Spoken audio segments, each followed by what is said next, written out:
M0FXB, welcome to my channel. I'll just start off by thanking W2 Alpha Echo Whiskey for his video, because this has really helped me understand the NanoVNA style antenna analyzer. So really, as a ham operator, I just want to do my SWR.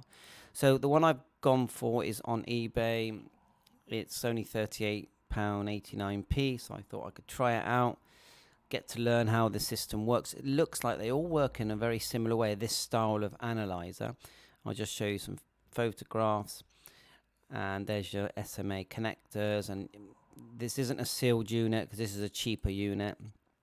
You can see that it's almost like it's sat on a Raspberry Pi type board, but it's not a Raspberry Pi. These three things here, open, short and load, eventually just recognize them because you use them to calibrate. And every time you change frequencies that you want to calibrate, you calibrate it. But for example, once you've calibrated it on, say, 40 meters, 80 meters, 20 meters, and 18 megahertz, whichever one you do, you save it. So it's not like you've got to calibrate it very often. Once you've done 4 or 5, then that's it. Then it's done.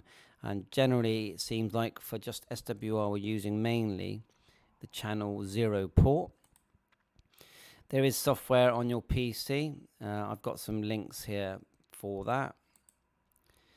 And the calibrate system is you're going down through these. It's touch screen, so you're going down through these. There's a built-in battery. And obviously there's a lot to learn, but just as using it as an SWR meter, there's actually not a lot to learn. And as soon as it comes, I'll be doing very close-up video on it for you anyway. So that all looks good to me. Now, I recommend you join this group. Now, you don't need really the firmware, but just to show you the firmware is that they tend to go for this one here, H firmware. I've got the NanoVNA-H model. So there's the firmware, which is in groups. So join this the group's company, let's call it, and then join this group, nano-users at groups. Yeah, so I'll put that link in the description as well. We've got this site here, which is called ST, by the looks of it, st.com. They've got the software if you want to get basically do your firmware upgrade. I'll put a link in for the software to actually view the item as well. And I just found once you've registered and it's free, then you can click get set software. I'm not really sure what that is, but I'll look at that in a minute actually. Get your software, and when it opens up, it looks like the firmware software. You get this notepad to sort of tell you how to use it and instructions. But it looks like this, and this is what you use for uploading firmware. And the video, I will do a video on it, but the video I've linked in this description does show that. And there's another site here that I found called NanoVNA.com. That's not the one I've got, but as I said, they work in a similar way. They've got the same connectors. These leads, you use them as well to calibrate. And as I said, they've got a battery and a USB connector. To put them into firmware mode, as far as I can see, you turn it off, hold down this button at the top here, and turn on, and it's in firmware mode. But anyway, we haven't done that yet. Lots of information here worth reading about. Yeah, that's the Zygu group. We're also a member of that. Right, and then here's some instructions. I'll link this in for calibrate, but we're actually going to do it, and then we'll know. But you use those Chrome SMA connectors. One of them is silver, and you reset, and then you just start the process, and you just go down through connecting these connectors, and then it just calibrates. And it's calibration takes a minute. It's that quick, maybe 2. Just connecting those things. You connect open, you connect short, connect low channels to 0 and 1. That's the lead, I think, when it joins. It tells you exactly what to do here, and then you save it, and then you can set there's a thing where you can set the frequency that you want it to cover, because initially it will just come as default. from from one frequency to another, and it's the whole screen. But you don't want that. You want to sort of say you want, say, 40 meters. You want it, say, 7 megs to 7.2 megs, and then it will cover it. And then the spacing here is important. You can set that as well, how wide the spacing is. Then you can see what your antenna's getting up to.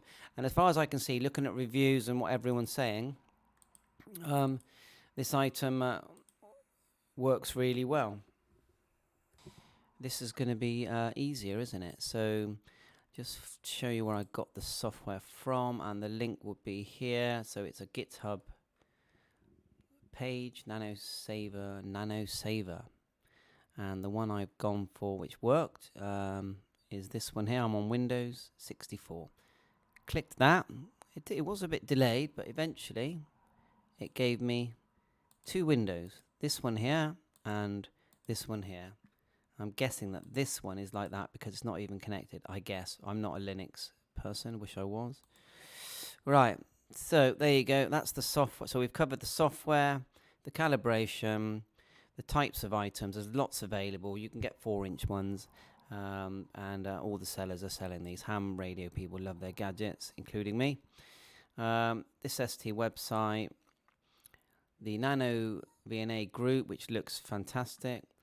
And my friend here, W2AEW, definitely watch his video for calibrating. He doesn't go into the software side, but I'm sure there's another. I'll be able to find someone that does, and I'll link that in as well. And yeah, another gadget under £40, and we've all got lots of antennas. And I think we can even check our small antennas, like our Wi-Fi antennas. But I definitely would love to test the antennas that are on my hotspots. They're 2.4 gigahertz, aren't they? Actually, tell a lie. There is 2.4, but on the actual hotspot, there's 70 centimeters. So, would this go up to 70 centimeters? 430 megahertz. I think it does. Yeah, I think it goes to 6. It's got extend 600 megahertz. Shall we check? Let's have a quick look. I know we should check these before we buy, but I did read that there was extension 600 megahertz. Well, here is there 600 megs to 900 megs. So there is there, enable extended firmware. So we might have to do something with the firmware for 77, so we can look at that. So, right, okay, well, thanks very much. Please like and subscribe to my channel. Every day is an interesting day and fun time to be in the hobby. 7.3, all the best.